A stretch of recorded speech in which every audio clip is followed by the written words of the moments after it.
The world cannot develop without a continued emphasis on science and technology. And if we try and stand still, we're in trouble. So we have to move forward. And I think placing it on the agenda of the G20 is absolutely essential.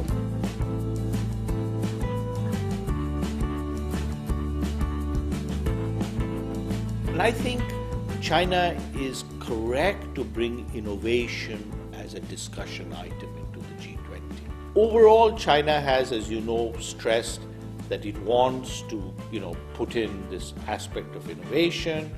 It wants to ensure that it is, invigorating or raising the bar on actions, including on structural reforms. It wants to focus on interconnectedness, including on trade and investment, and it wants to make sure that the growth is inclusive. So I think that's a nice thematic way to link all the agenda items. But then from here, what China will have to do with the G20 is to say what then are the concrete deliverables.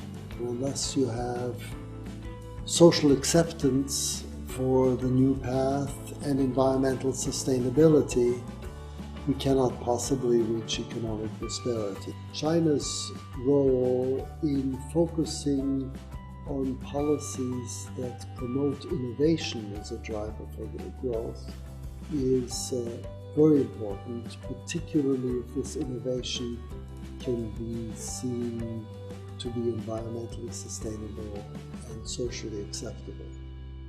How to achieve such innovation will be a big challenge for the Chinese presidency. So my expectations for China are high because of this broad agenda of complementary issues that China has brought into the G20 agenda. And it comes at a critical time in history.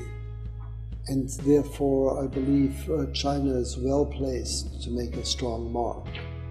Well, I think it's very important what China is doing, placing innovation at the center of the G20, because innovation is now placed at the center of the Chinese domestic policy. And now this has become an agenda for the world at the G20. This is extremely important. The problem is that we still have a major financial crisis and a lot of threats on the horizon that can destabilize that type of a development. But the directionality of where it's going is absolutely essential. The world cannot develop without a continued emphasis on science and technology. We have certain limits to what we can do with our present technology, and if we try and stand still, we're in trouble. So we have to move forward, and I think placing it on the agenda of the G20 is absolutely essential. So the new source of global economic growth is actually going to be pretty similar to the existing sources of global economic growth. Innovation is actually a process that has been happening for many centuries. It is something that will continue to happen, and economies will need to adjust to that. The actions which governments have, the policy toolkits they have, you can think of broadly in three main areas, and that's fiscal policy. Related to fiscal policy are structural reform, and the third is monetary policy settings. And those are still going to be the toolkits that governments are going to rely on when they come to try and to spur growth. This happened in all the traditional economy industries to date. These are going to be the same tools that will be used in managing innovative new industries as well.